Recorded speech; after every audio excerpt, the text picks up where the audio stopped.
আল্লাহ পাক রব্বুল আলামিন পবিত্র কালামুল্লাহর মধ্যে ঘোষণা করেন, ওয়ামা খালাকতুল জিন্না ওয়াল ইনসা ইল্লা লিয়াবুদুন। আল্লাহ পাক রব্বুল আলামিন পরিষ্কারভাবে বলে দিয়েছেন, এ মানুষ জাতি এবং জিন জাতিকে আমি সৃষ্টি করলাম একমাত্র আমার ইবাদত করার জন্য, আমার দাসত্ব করার জন্য, আমার গোলামি করার জন্য। আল্লাহ পাক রব্বুল আলামিন 18,000 মাখলুকাত এবং আসমান জমিনের মধ্যে যা কিছু আমরা দেখতেছি সব কিছুই সৃষ্টির পিছনে আল্লাহ পাক রব্বুল আলামিনের কোনো না কোনো উদ্দেশ্য রয়েছে। কোনো না কোনো উদ্দেশ্য ছাড়া আল্লাহ পাক রব্বুল আলামিন অনর্থক কোনো জিনিসকে সৃষ্টি করেন নাই।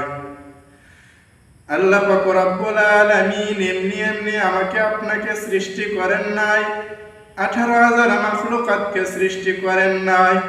তার কোনো না কোনো উদ্দেশ্য রয়েছে। 18,000 মাখলুকাতের পিছনে যে আল্লাহ পাক রব্বুল আলামিনের উদ্দেশ্য রয়েছে, তার প্রত্যেকটা উদ্দেশ্য আল্লাহ পাক রব্বুল আলামিন ভালো জানেন। কিন্তু মানুষ এবং জিন জাতিকে সৃষ্টি করে আল্লাহ পাক রব্বুল আলামিন সুস্পষ্টভাবে বলে দিলেন, ওয়ামা খালাকতুল জিন্না ওয়াল ইনসা ইল্লা লিয়াবুদুন।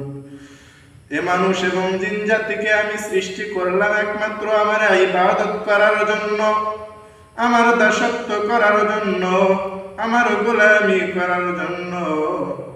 তাহলে আমাদেরকে সৃষ্টি করার পিছনে আল্লাহ পাক রব্বুল আলামিনের উদ্দেশ্যটা কি?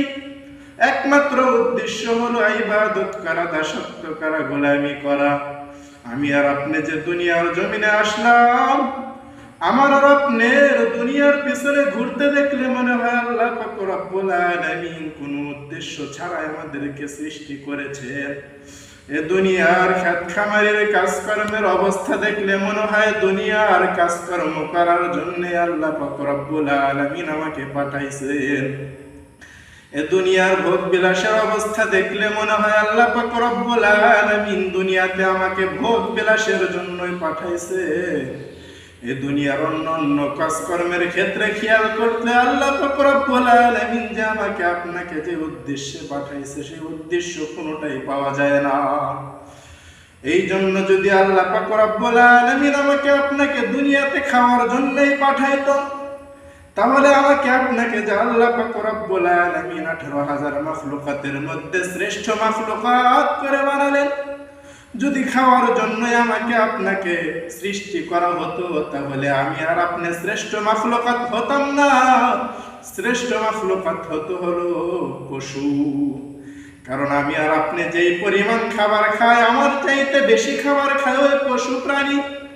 তাহলে ওই পশু প্রাণী শ্রেষ্ঠ মাখলুকাত হতো, আমি আর আপনি শ্রেষ্ঠ মাখলুকাত হতাম না। এই জন্য আল্লাহ পাক রব্বুল আলামিন আমাকে আপনাকে দুনিয়ার জমিনে পাঠাইলেন, খাওয়ার জন্য পাঠান নাই, ভোগ বিলাসের জন্য পাঠান নাই, দুনিয়াবি কাজকর্ম করার জন্য পাঠান নাই। আল্লাহ পাক রব্বুল আলামিন দুনিয়াতে পাঠিয়েছেন, তার একমাত্র উদ্দেশ্য হলো ইবাদত করা, গোলামি করা, দাসত্ব করা। এই জন্য আমি আর আপনি জীবনের যে হালতেই খানা চলবো, যেখানেই চলবো, যেখানেই যাব, সর্বহালতে সর্ব অবস্থায় আমার আর আপনার উদ্দেশ্য থাকবে একমাত্র ইবাদত করা, একমাত্র দাসত্ব করা, একমাত্র গোলামি করা। ভাই দোস্ত বুজুর্গ, আল্লাহ পাক রব্বুল আলামিন যে আমাকে আপনাকে পাঠালেন, তার একমাত্র উদ্দেশ্য হলো ইবাদত করা, দাসত্ব করা, গোলামি করা। কারণ আল্লাহ পাক রব্বুল আলামিনের যদি ইবাদত না করি, আল্লাহ পাক রব্বুল আলামিনের দাসত্ব যদি না করি, তাহলে তো আল্লাহ পাক রব্বুল আলামিন যে উদ্দেশ্য সৃষ্টি করলেন, সেই উদ্দেশ্য থাকতেছে না। এই জন্য আল্লাহ পাক রব্বুল আলামিনের যে উদ্দেশ্য, একমাত্র তার ইবাদত করা, তার দাসত্ব করা।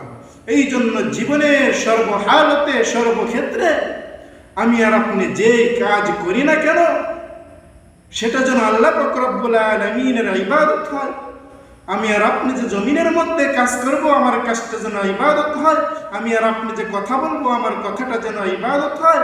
আমি আর আপনি যেখানে হাঁটা চলা সব কিছুই যেন ইবাদত হয়। আমার আপনার উঠা বসা এবং খাওয়া দাওয়া, আমার ঘুম, আমার জাগ্রত থাকা, সর্বহালতে সর্বস্থানে আমি আর আপনি যেখানে থাকি না কেন, প্রত্যেকটা কাজ, প্রত্যেকটা কথা যেন আমার আর আপনার ইবাদত হয়। এটা খেয়াল রাখবো সব সময় যে আল্লাহ পাক রব্বুল আলামিন তো সৃষ্টি করলেন একমাত্র ইবাদত করার জন্য, তার দাসত্ব করার জন্য।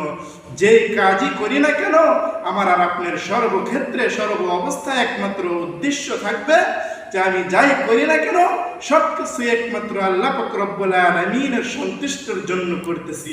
এই জন্য আমি আর আপনি যেখানে থাকি না কেন, আমি আর আপনি খেয়াল রাখবো যে প্রত্যেকটা কাজ, প্রত্যেকটা কথা, প্রত্যেকটা জিনিস যেন একমাত্র আল্লাহ পাক রব্বুল আলামিনের ইবাদত হয়, আল্লাহ পাক রব্বুল আলামিনের দাসত্ব হয়, আল্লাহ পাক রব্বুল আলামিনের গোলামি হয়।